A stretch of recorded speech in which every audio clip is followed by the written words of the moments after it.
Hope you're all doing well. What do we got here today? Tuesday, March 26th. Tuesday, March 26th. Sun looks like it's trying to peek out a little bit. It's trying. You know, the weather hasn't been great. It's okay. But today what we're gonna do is we're gonna go up Woodhaven Boulevard. We're on Howard Beach right now. There's the famous Geno's for the replay viewers. I give you a little swivel on the right.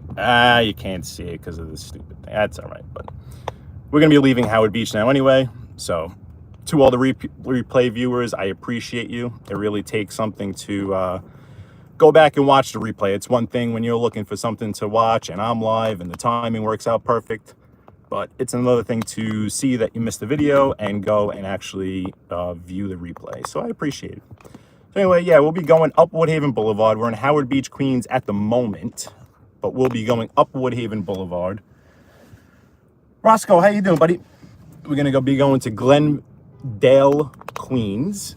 And then from there, I'm gonna be going to Long Island. I'm assuming you guys are gonna come with me, but we'll see. We'll see how this ride goes. Hey, Rodri, what's up, buddy? Hope you're doing well, man. Always good to see you, Rodri. Always wonderful to see you. Okay.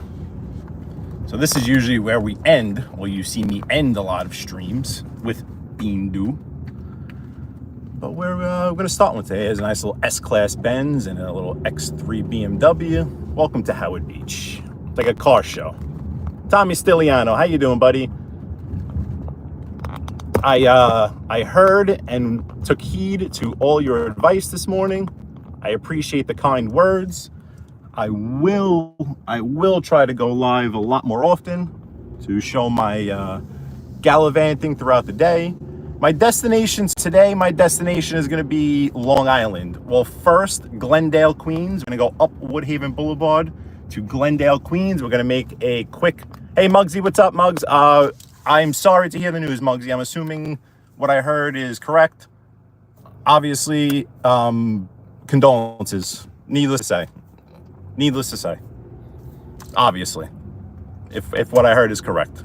Very, very sorry. I don't know what I'll do when that day comes. But, so yeah, Muggsy, leaving the neighborhood. I just stopped at Lattori.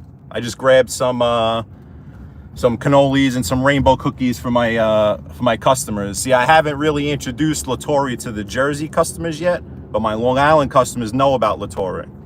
They know about the pastry shop over here on Cross Bay Boulevard. So now when I go out to these certain customers, they're like, oh, where are my rainbow cookies and cannolis? So I'm going to one of those customers later on today out in East Northport. So you know what I do is I bring a cooler, actually, a cooler with ice. And I pack the rainbow cookies and the cannolis in there because obviously the cannoli have the cannoli cream. So I don't want it to be in the car all day with the heat on and everything. But yeah, just left Lattori. Smells good in there. Smells delicious. What I do is I get a half pound of rainbow cookie and 8 mini cannolis for a customer, which used to cost me, man. It used to cost me, I think, about $15 for that, and now it's double. It just cost me $30. $30 for a half a pound of rainbow cookie and 8 mini cannolis. So, not a cheap little gift anymore. But it's what I like to do. I have to start bringing it out to my Jersey folk.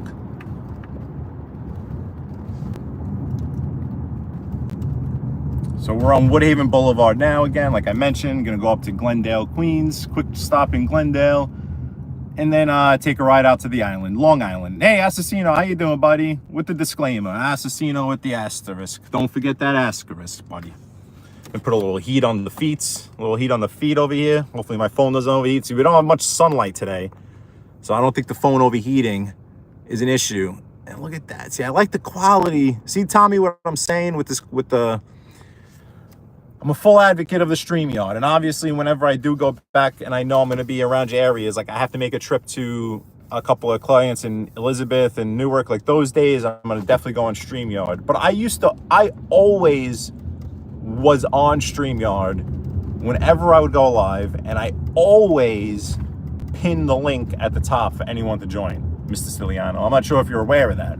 It's just recently that I started going straight through YouTube with no link. And Assassino, that's a great question. I mean, I'm gonna be on the island, so I'm gonna be on Long Island.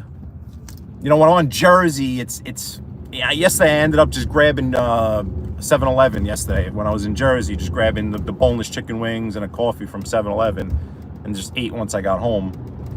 When I'm on the island, I'm usually always tempted to either go for one or two things.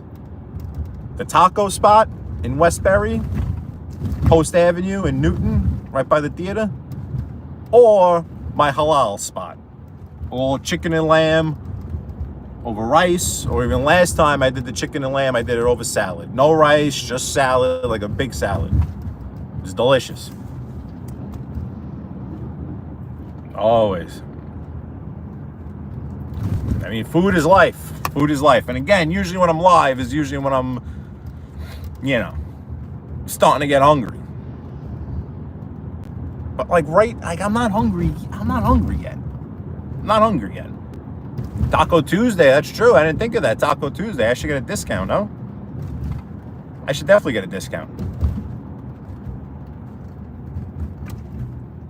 So now we're coming up to Atlantic Avenue. This is Woodhaven Boulevard and Atlantic Avenue, Ozone Park. Ozone Park is an area I do not know very well, to be honest with you. Muggsy would know it better. All I can see from it is that there's just a stark difference between Ozone Park and Howard Beach. In my world, what I would compare it to is the difference between, say a Sheepshead Bay and a Mill Basin, Bergen Beach. You know, where I grew up is Marine Park / Sheepshead Bay / Gravesend, if you want to tie it in that part too. And then you had areas like Mill Basin and Bergen Beach that were very, very quiet compared to its neighboring towns. That's how I see Ozone Park. Ozone Park is to the north of Howard Beach.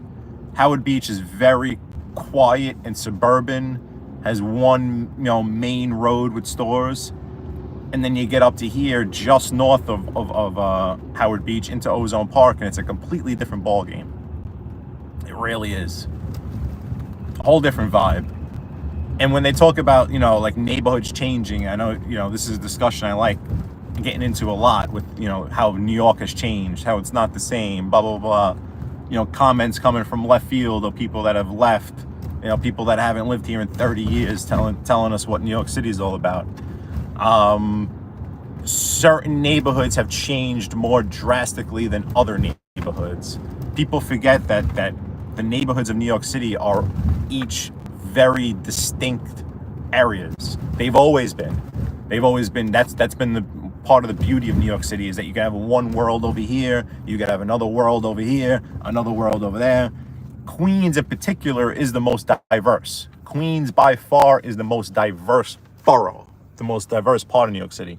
So it only makes sense if you think about it. When you had turnovers in the neighborhood, you had changes, you had, you know, certain blocks or certain groups of people leaving, certain blocks, groups of people coming in. It wasn't equal in every single neighborhood. Not every single neighborhood turned over the way that every other neighborhood did.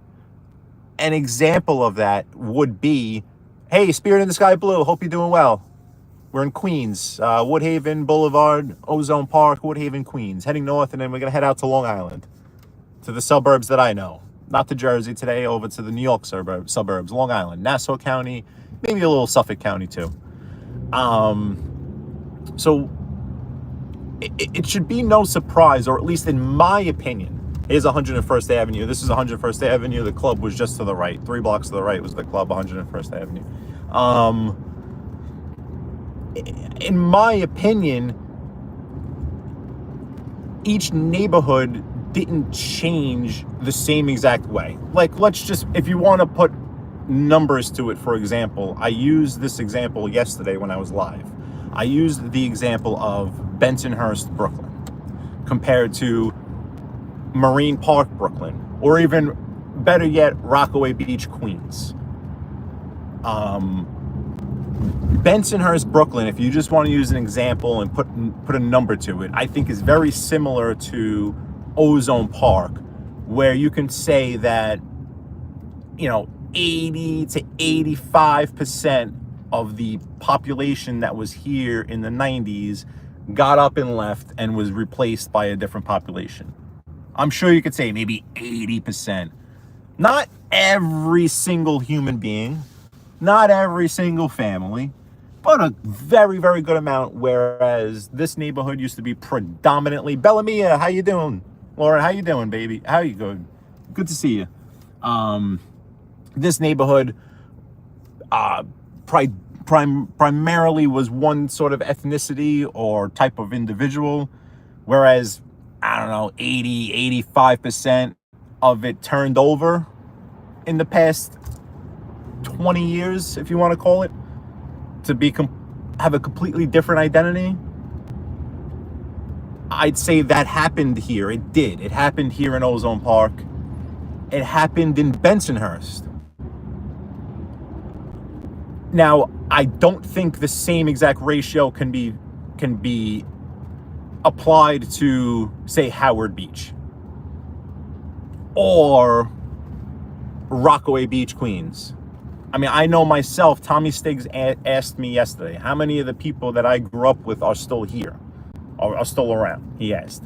And I told him, out of all, and I'm just thinking, out of all the people that I grew up with in my neighborhood, at least 50% are still in the neighborhood. I'd say 50, maybe even 60. And that I can tell mostly from Facebook. I mean, there's obviously, and I said, there's a group of us, about 20 of us, that we're still very tight. A lot of us went to high school together, but we know each other from those periods, 7th, 8th grade, high school, right there. We're all still here. Rockaway Beach, Queens, to me, has had maybe a 20, 30% turnover in the past 20 years. Howard Beach, how has Howard Beach really, really changed? I mean, I don't know if you folks know, but whenever there's any construction in New York City, by law, you have to have a sign posted out front on the construction stating the use of the building, zoning requirements, who the contractor is, and who the owner is. Now, me being in the industry, that's something that has helped me in a sense, because what we, as a cold call to the industry, you can just show up to a construction site and say, hey, do you guys have tile? Do you need tile? And right there on each construction site, it will tell you who the owner of the project is and who the contractor is. Now, in Howard Beach right now, there are, I don't know, Muggsy, you might have to help me on this. Spirit in the Sky Blue, that is the subway. That is the elevated subway. This right here, this is Liberty Avenue. That is the elevated subway. What subway exactly that is, I don't know, Muggsy, what subway is this? I don't know. I'm not sure. Is it I'm trying to catch the sun, but that's the subway. It's actually passing over as we speak. That thing is under construction, which is why it looks like such a disaster. It usually looks a bit better, but a lot of the subway system in New York City is actually above ground. We don't call it the L like they do in Chicago. Some people do. They'll say, oh, that's the L, that's the elevated. But what that is, that's actually the subway in its exposed form, let's just say. Ken Kniff, I appreciate that, and that's why I've been using this new form of going live straight through YouTube, just because of the quality. And, right now is a bad example because there's not really much to look at, but, I could zoom in type of deal. So for the more interesting areas, or just to kind of see how this rolls, I have been going straight through YouTube Direct and using their camera as opposed to StreamYard. StreamYard offers the ability to play an intro, invite guests, do this, do that. But in what I'm doing, I feel like I want to give you guys a better picture. Again, this is a bad example here. Not much to see here, but if I actually do get to some more interesting areas, I'd like to know what works better. In Spirit in the Sky Blue, Spirit in the Sky Blue, you probably have seen that in probably countless movies. You probably at one point seen it in Goodfellas and those types of movie genres. But no, you probably have. You probably definitely have. If not that one, then one that maybe looks exactly like that. The New York City landscape, it's famous. It's famous for sure. It's recognizable. It's famous. This truck's not gonna let me in, is he? Really, guy? You make my life difficult? Jerk. What do we got here? An accident. Accident. All right. But yeah, Spirit in the Sky, definitely something you've probably seen in the movies before. So with the neighborhoods, that's kind of, Ozone Park is one of those neighborhoods that has really turned over. It is very much different. But not, my thing is that not every single neighborhood in New York City has undergone the same transformation. It just hasn't. And I don't care what anyone says. The city itself is different. It has a different feeling to it. It has a different lawlessness to it. Ken Kniff from Connecticut. We are in Woodhaven, Queens on Woodhaven Boulevard.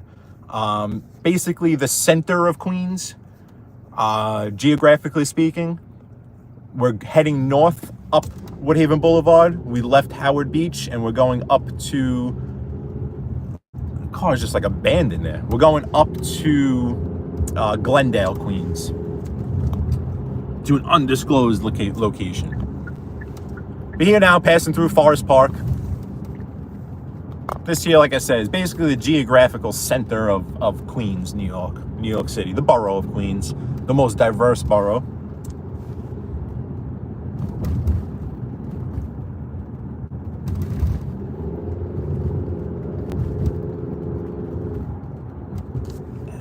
I don't know how to keep my climate control right now. I don't want my phone to overheat again, although we don't have sun, so that shouldn't be much of an issue.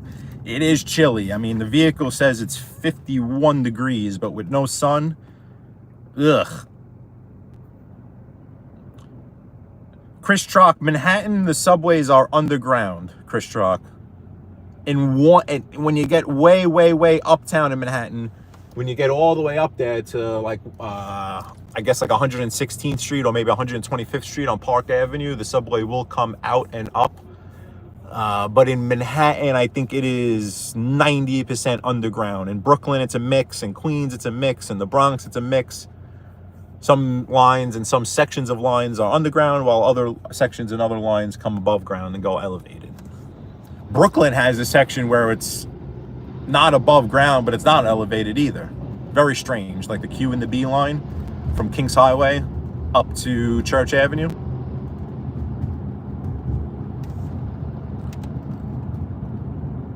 Ken Kniff, what I'm saying is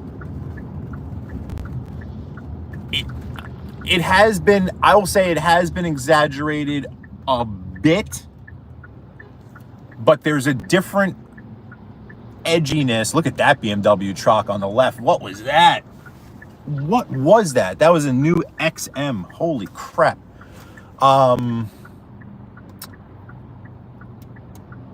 There's a sense of lawlessness, Ken Kniff, that just for your reference, I was in high school when 9/11 occurred.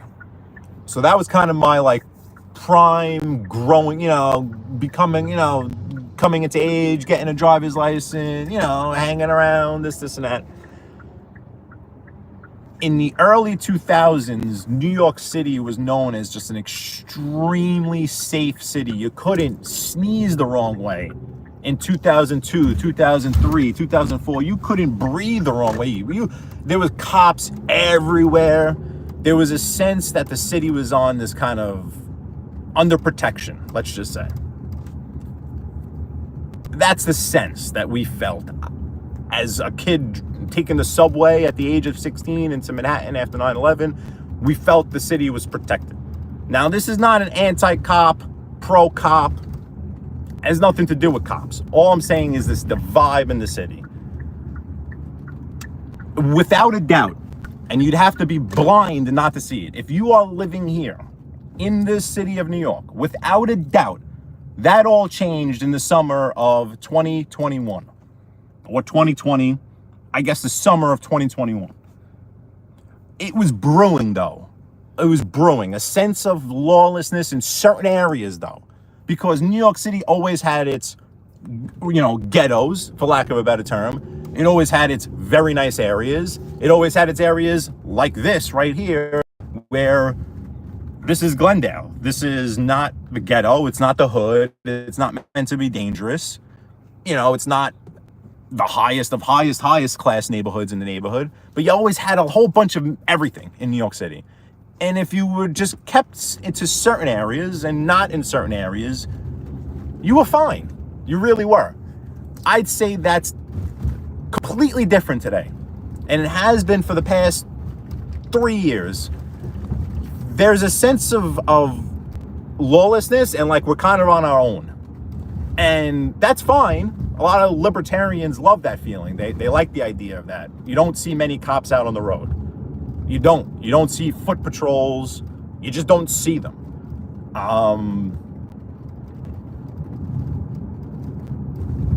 It's hard to explain, Ken Kniff, and I hope I'm doing a decent job of it.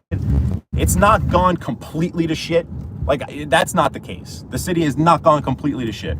But parts of New York City, parts of Manhattan have definitely lost their allure.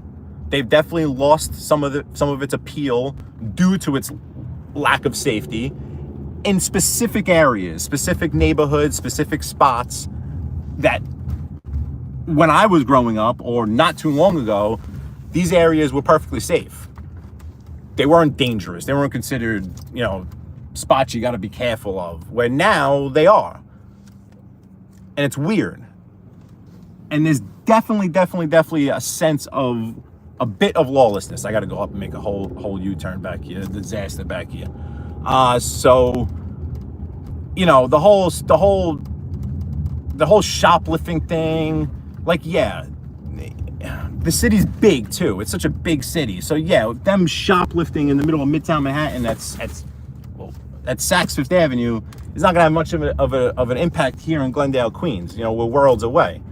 But the overall feel, it just feels like you're on your own here these days. And it feels like there used to be a respect for neighborhoods, where certain neighborhoods you just didn't see certain crime. It was left to those other neighborhoods, but now you kind of just see it everywhere. Guys, I am going to take a quick break. This is going to be a quick drop off. If you want to hang around, that'd be great. I can throw some, let's see, I could throw some, I could throw some talk radio on. I could throw some sports radio. We got the opening day coming up. Let's see what we got here. We'll throw some New York City sports radio on. Because, let's see. I saw a video on YouTube about a mall that keeps getting looted like it's their right to. So, yeah, Ken Kniff. I grew up, my neighborhood is right near Kings Plaza Mall. You might have heard of it. Again, perfect example. Kings Plaza Mall and Marine Park being such a quiet area, such a nice area. It's different now. Like, you don't want to go in the mall. You just don't feel safe being in that mall. So, that's a good example, is the shopping malls. But I'll throw some sports radio on. I'll be back. Or I might just end this since everyone kind of left. You know what? I'll shut this down now. 25 minutes. Maybe I'll pop it back on. I'll go back live in a few minutes after I'm done here, all right? Thank you all. I appreciate you guys. Thank you. I'll be